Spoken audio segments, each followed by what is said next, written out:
Cidade. Painel com o professor Marco Aurélio. Professor Marco Aurélio Freire já conosco e voltamos ao tema do tarifaço do Trump, que agora tem o Brasil como alvo. Tivemos pronunciamento ontem do ex-presidente Jair Bolsonaro e dos presidentes da Câmara e do Senado Federal. Professor, bom dia. Bom dia, Vitor. Bom dia, Renata. Bom dia aos ouvintes do Manhã Cidade. Os desdobramentos do caso do tarifaço continuam. Hoje a gente vai repercutir as respostas que deram, como você falou, o presidente Bolsonaro e também os presidentes da Câmara e do Senado. O ex-presidente Bolsonaro soltou uma nota, explicando, inclusive a gente tem ela aqui, Vitor, vamos colocar na tela para quem está na Experiência Rádio Cidade. Ele fez uma nota extensa, mas alguns pontos da nota são muito importantes. Ele disse que recebeu com senso de responsabilidade a notícia da carta enviada por Trump, ao governo brasileiro, e aí no meio do texto ele diz assim, abre aspas, essa caça às bruxas, termos usados pelo próprio presidente Trump, não é apenas contra mim, é contra milhões de brasileiros que lutam por liberdade e se recusam a viver sob a sombra do autoritarismo. O que está em jogo é a liberdade de expressão, de imprensa, de consciência e de participação política. Conheço a firmeza e a coragem de Trump na defesa desses princípios, fecha aspas. No final da carta ele diz que pede aos poderes que hajam com urgência, apresentando medidas para resgatar a normalidade do país, a normalidade institucional.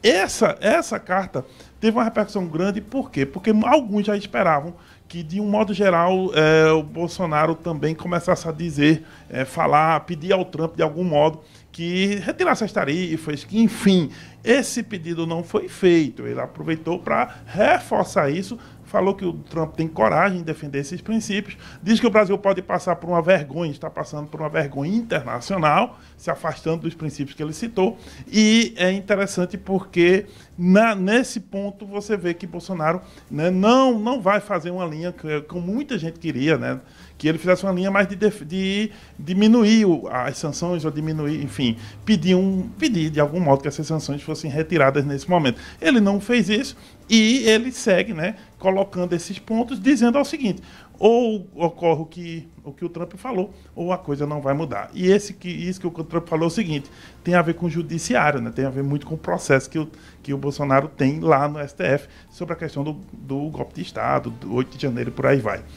Só que, para além de Bolsonaro, teve a Câmara e o Senado que também emitiram uma nota, falando desse mesmo tarifaço. A gente tem aqui também na tela a nota da Câmara e do Senado, é uma nota conjunta e é uma nota menor, onde eles dizem o seguinte, no final da carta eles dizem, abre aspas, estaremos prontos para agir com equilíbrio e firmeza em defesa da nossa economia, do nosso setor produtivo e da proteção dos empregos dos brasileiros, fecha as aspas.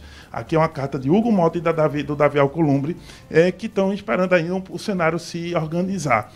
Sobre uma resposta que o governo brasileiro vai dar é o seguinte, o Lula já disse lá no 1º de agosto, se a negociação até lá não mudar nada, o Brasil pode tomar algumas medidas semelhantes, a partir da lei de reciprocidade, que na carta do Congresso também está, na nota do Congresso também está citada. Essa lei permite que o Brasil faça com os outros países o que eles fizeram conosco. Só que há uma discussão, para a gente terminar aqui, há uma discussão que pode ocorrer. É muito mais provável que o Lula não faça o que o Trump fez. Trump disse que todos os produtos estão taxados, todos.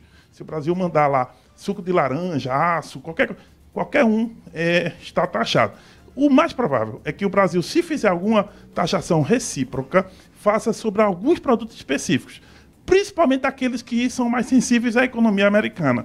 Por exemplo, uma possibilidade é que o Brasil quebra a patente de produtos farmacêuticos que a gente só pode produzir aqui com licença, quebra a licença e as indústrias brasileiras poderiam fazer remédios sem pagar mais a royalties, sem pagar direitos autorais, sem pagar a patente. E isso poderia, mexer muito com a economia desse setor, que no caso o setor farmacêutico lá é importante. Então, é possível que o Brasil faça o que a gente chama de guerra assimétrica. Não é uma resposta igual, porque quando você está diante de um país muito maior do que o outro, você responde dentro do que dói, não necessariamente da mesma maneira. Então, é uma possibilidade, estão estudando isso, mas vai ocorrer ou não vai ocorrer? Bem, aí a conferir, só no dia 1º de agosto, a gente sabe. Professor, durante quanto tempo a gente vai ficar ouvindo Lula, Bolsonaro, Lula?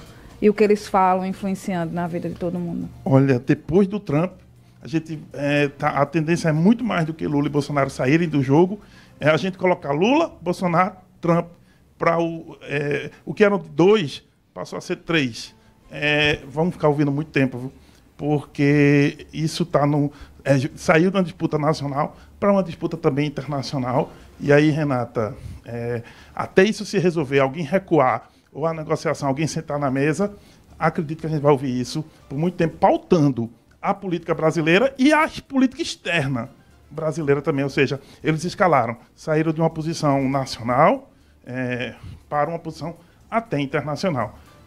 Vai ser por aí, daí por diante. É o que a gente está observando. Eu tenho uma outra questão também, professor, que é a seguinte, é um aspecto econômico direto, que é o seguinte, o senhor falou sobre as laranjas, né, para o suco de laranja, a gente conhece bem isso, né, e essa laranja geralmente sai ali do interior de São Paulo, principalmente.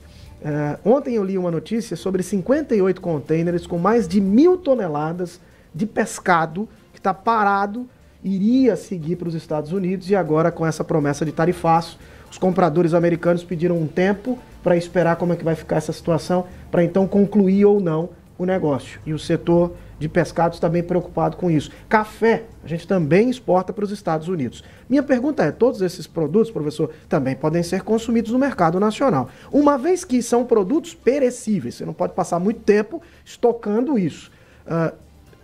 E vai ficar complicado encontrar outro comprador internacional tão rápido assim. É possível que a gente tenha uma enxurrada desses produtos no mercado nacional e assim uma queda de preços nesses produtos especificamente? Em tese seria possível sim, mas ao mesmo tempo você tem que ver a logística para os nossos mercados absorverem esse tipo de produto rapidamente. Não é tão fácil, porque o tipo de grãos que a gente exporta, o tipo de suco de laranja, o tipo de café, às vezes não é o mesmo que vem para os supermercados brasileiros, o mesmo estilo, o mesmo tipo, a mesma embalagem. Isso também mexe com o cenário. Então, pode haver até no primeiro momento um certo desperdício, inclusive, né, para até adaptar as cadeias produtivas, o que a gente chama de logística, a organização desses produtos.